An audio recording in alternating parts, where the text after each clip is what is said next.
वाले हैं payroll masters में ही पार्ट 2 में।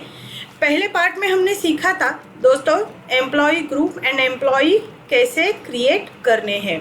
आज की वीडियो में हम सीखने वाले हैं अटेंडेंस एंड प्रोडक्शन टाइप और पे हेड। अटेंडेंस और प्रोडक्शन टाइप और पे हेड सीखने से पहले दोस्तों मैं आपको बता देती हूँ कि अगर आपने अभी तक हमारे चैनल अकाउंट्स एडवाइस को सब्सक्राइब नहीं किया है तो प्लीज़ चैनल को सब्सक्राइब कीजिए, ताकि हम जो पेरोल सीरीज़ यहाँ पे सीख रहे हैं वो सीरीज़ के सारे वीडियोस का नोटिफिकेशन आपको मिलता रहे। तो दोस्तों चैनल को सब्सक्राइब ज़रूर कीजिए। तो चलिए दोस्तों स्टार्ट कर लेते हैं हमारी आज की वीडियो। पहले हम क्रिएट में जाएंगे, उसके बाद आता है अटेंडेंस प्रोडक्शन टाइप। दोस्तों आपको पता होगा सैलरी हो या वेजेस हो, ये किस पे डिपेंड होता है? आपके अटेंडेंस पे। मतलब आप जितना टाइम वहाँ पे काम कर रहे हो वो अटेंडेंस के ऊपर आपकी सैलरी डिपेंड होती है। किसी कंपनी में 9 आवर्स का शिफ्ट रहता है, किसी कंपनी में 8 आवर्स का शिफ्ट रहता है। वो डिपेंड ऑन कंपनीज, अटेंडेंस अलग अलग रहती है। लेकिन अटेंडेंस टाइप जो रहते हैं वो मोस्ट ऑफ कंपनीज में सेम रहते हैं। जैसे कि प्रेजेंट हो गया, एब्सेंट हो गया, पेड लीव्स हो गई। लीव्स के भी बहुत अलग अलग टाइप्स होते हैं, जैसे सीक लीव्स है, पेड लीव्स है, सीक लीव्स है, फॉर्मल लीव्स है। बहुत सारी लीव्स अलग अलग रहती है। तो दोस्तों हम पहले देखेंगे अटेंडेंस कैसे क्रिएट करना है। अटेंडेंस है या प्रोडक्शन टाइप। यहाँ पे अटेंडेंस एंड प्रोडक्शन टाइप क्यों लिखा है? क्योंकि आप दोस्तों जानते हो टैली एक ग्लोबल सॉफ्टवेयर है, वो किसी एक पर्टिकुलर बिजनेस के अकॉर्डिंगली नहीं बनाया गया है। तो अटेंडेंस ज़्यादा करके कब यूज़ होती है? जो ऑफिस लेवल के वर्कर्स को अटेंडेंस यूज़ होती है, या फिर फैक्ट्री के वर्कर्स को भी अटेंडेंस यूज़ होती है। बट जिस कंपनी में वर्क प्रोडक्शन के ऊपर चलता है, मतलब आपने इतना प्रोडक्शन किया तो आपको इतनी सैलरी मिलेगी, इसके ऊपर जिनका प्रोडक्शन चलता है उन लोगों को प्रोडक्शन टाइप क्रिएट करना पड़ता है। दोस्तों हम पहले अटेंडेंस कैसे क्रिएट करनी है वो सीख लेते हैं। तो हम स्टार्ट से देख लेते हैं। यहाँ पे हमें गेटवे ऑफ टैली से क्रिएट में जाना है, पेरोल मास्टर से अटेंडेंस में जाना है। फर्स्ट अटेंडेंस हम यहाँ पे क्रिएट करेंगे वो है प्रेजेंट। प्रेजेंट लिखने के बाद यहाँ पे नीचे ये अंडर प्राइमरी रखो या किसी भी ग्रुप क्रिएट करके उसमें रखो, ये आपके ऊपर है। इसके बाद आते हैं अटेंडेंस टाइप। यहाँ पे आपको 4 टाइप मिलते हैं। अटेंडेंस लीव विथ पे, इसका मतलब क्या है कि उस दिन आप प्रेजेंट हो और उस दिन की सैलरी आपको मिल रही है। लीव विदाउट पे का मतलब क्या होता है? आप एब्सेंट हो और इस दिन की सैलरी आपको नहीं मिलेगी। प्रोडक्शन का मतलब होता है प्रोडक्शन। यहाँ पे अब अगर आप प्रोडक्शन लोगे तो कितने यूनिट आप क्रिएट कर रहे हो ये आपको यहाँ पे देना होता है। ये हम अभी नहीं करेंगे। यूज़र डिफाइन कैलेंडर टाइप में आपको कैलेंडर टाइप क्रिएट करना पड़ता है। जनरली जो अटेंडेंस प्रेजेंट होती है वो रहती है अटेंडेंस लीव विथ पे। सो हम यहाँ पे लीव विथ पे लेंगे। ये पीरियड टाइप हमेशा डेज में आएगा क्योंकि प्रेजेंट डेज वाइज रहता है। इसको यस कर लेंगे। दूसरी हम बनाएंगे एब्सेंट। ओके, एब्सेंट को भी हमने प्राइमरी लिया। एब्सेंट दोस्तों क्या आएगी? लीव विदाउट पे, क्योंकि इस दिन आप काम नहीं कर रहे हो तो इसकी सैलरी आपको नहीं मिलेगी। इसको सेव कर लिया। हम एक पेड लीव्स इन जनरल बना देते हैं। पेड लीव क्या होता है? पेड लीव मतलब कंपनी जब आप ज्वाइनिंग करते हो तो कुछ लीव्स आपको दे देती है कि वो पेड लीव्स होती है। मतलब उस दिन आप प्रेजेंट नहीं भी रहे तो भी आपको उसकी सैलरी मिल जाती है। तो पेड लीव्स के लिए हमें अटेंडेंस टाइप लेना है, अटेंडेंस लीव विथ पे। ओके, ऐसे हमने 3 अटेंडेंस क्रिएट की है। अब आपके रिक्वायरमेंट के हिसाब से अटेंडेंस क्रिएट कर सकते हो।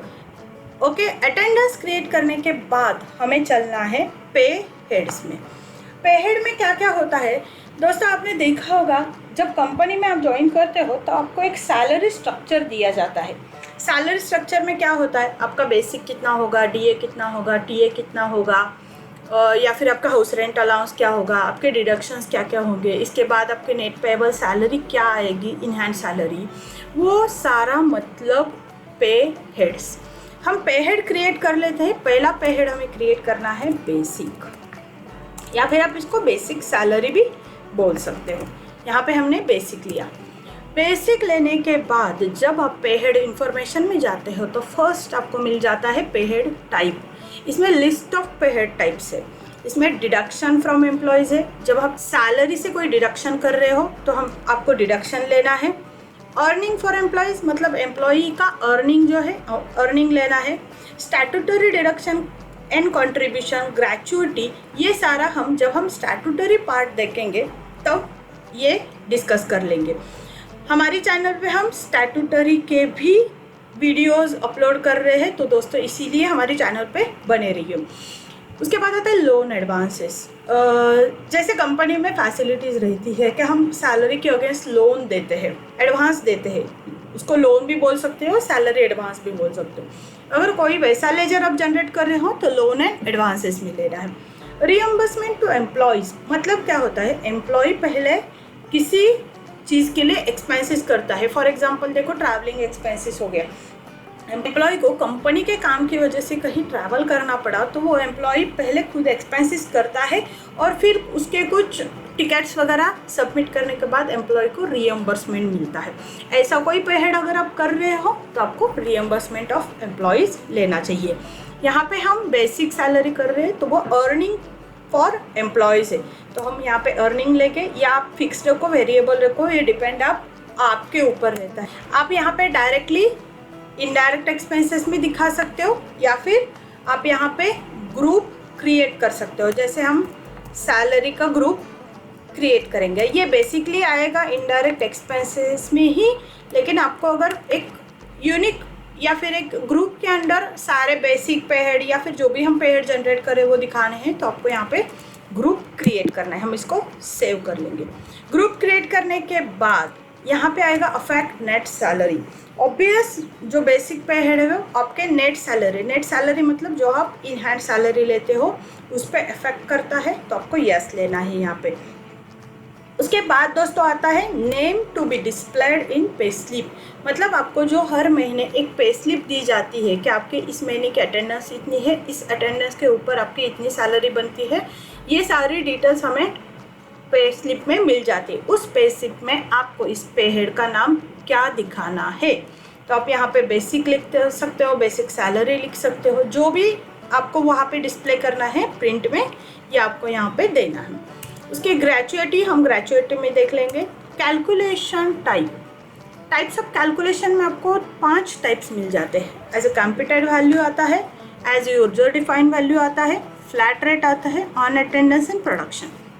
एज कंप्यूटेड वैल्यू में आपको एक फॉर्मूला देना पड़ता है कि फॉर्मूला सपोज मैंने ले लिया कि मेरी 15,000 सैलरी है, 15,000 में से 40% मेरा बेसिक है, तो ये हो गया एक फॉर्मूला। ये इस फॉर्मूले के आधार पे अगर सैलरी बेसिक कैलकुलेट करनी है तो आपको कंप्यूटेड वैल्यू लेना है। एज यूज़र डिफाइंड वैल्यू मतलब जब आप वाउचर एंट्री करोगे तब आपको अगर यहाँ पे वैल्यू प्रोवाइड करनी है तब आपको यूज़र डिफाइंड वैल्यू लेना है। फ्लैट रेट मतलब फ्लैट आएगा, जो आप 15,000 दोगे, 20,000 दोगे, वो हर महीने 15,000 20,000 ही बेसिक लेगा।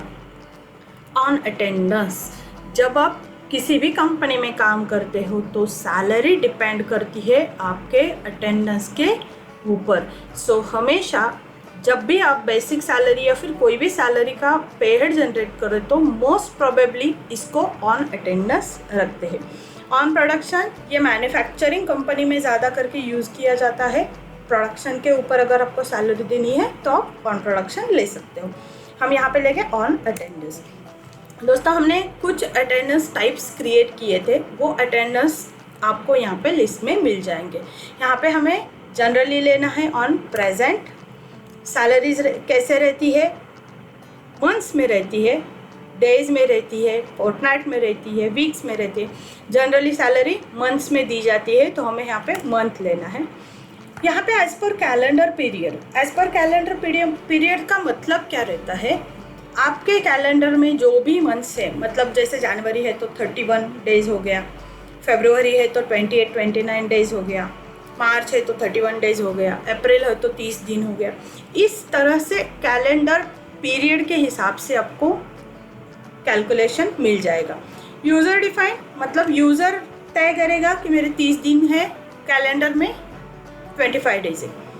User defined type end user defined में आपको एंट्री टाइम में देना है। यूज़र डिफाइंड कैलेंडर टाइप में आपको एक कैलेंडर टाइप जनरेट करने का यहाँ पे चांस रहता है। जनरली ये एज पर कैलेंडर पीरियड रहता है। एज पर कैलेंडर पीरियड लेने के बाद यहाँ पे आपको लेना है राउंडिंग मेथड। अगर आप लेना चाहते हो नॉर्मल राउंडिंग मेथड 1, इस तरह से आपको ये पेहेड सेव करना है। दोस्तों समझ में आया पेहेड कैसे क्रिएट करना है? हम और एक पेहेड क्रिएट करके देख लेंगे, जैसे डियरनेस अलाउंस। ओके, ये भी अर्निंग है, फिक्स्ड सैलरी, यस। यहाँ पे आप डियरनेस अलाउंस या फिर डीए लिख सकते हो। यहाँ पे आपको on attendance, present, months, as per calendar period, normal rounding 1 से हाउस रेंट अलाउंस हम क्रिएट कर सकते हैं। हाउस रेंट अलाउंस, ओके, ये भी अर्निंग है। यहाँ पे आपको सैलरी लेना है। यहाँ पे HRA, यहाँ पे आपको on attendance, present, months, calendar period, normal rounding 1। ऐसे ही दोस्तों आपको जो भी आपके पेहेड्स है, जो भी स्ट्रक्चर कंपनी ने क्रिएट किया है, वैसे यहाँ पे पेहेड्स क्रिएट करने हैं। तो दोस्तों आपको समझ में आया होगा कि कैसे पेहेड्स क्रिएट करने हैं। ऐसे ही आप आपके सारे पेहेड्स क्रिएट करके ले सकते हो। तो दोस्तों चलिए एक बार देख लेते हैं हमने क्या क्या पेहेड्स क्रिएट किए हैं गेटवे ऑफ टैली में। अल्टर, पहले तो हमने क्रिएट किया अटेंडेंस प्रोडक्शन टाइप, तो हम अटेंडेंस में जाके देख लेंगे एब्सेंट, पेड लीव, प्रेजेंट। उसके बाद हमने क्रिएट किए पेहेड्स में हमने 3 पेहेड्स क्रिएट किए, basic, dearness allowance, house rent allowance. ऐसे ही जो भी अर्निंग्स के पेहेड्स है, अर्निंग पेहेड में क्रिएट करो। जो भी आपके डिडक्शन के पेहेड है, डिडक्शन में क्रिएट करो। यहाँ पे बेसिक में जाने के बाद आपको समझ में आएगा कि हमने बेसिक पेहेड कैसे क्रिएट किया है। दोस्तों आपको अगर ये वीडियो अच्छी लगी हो तो हमारी चैनल अकाउंट्स एडवाइस को लाइक एंड शेयर ज़रूर करना।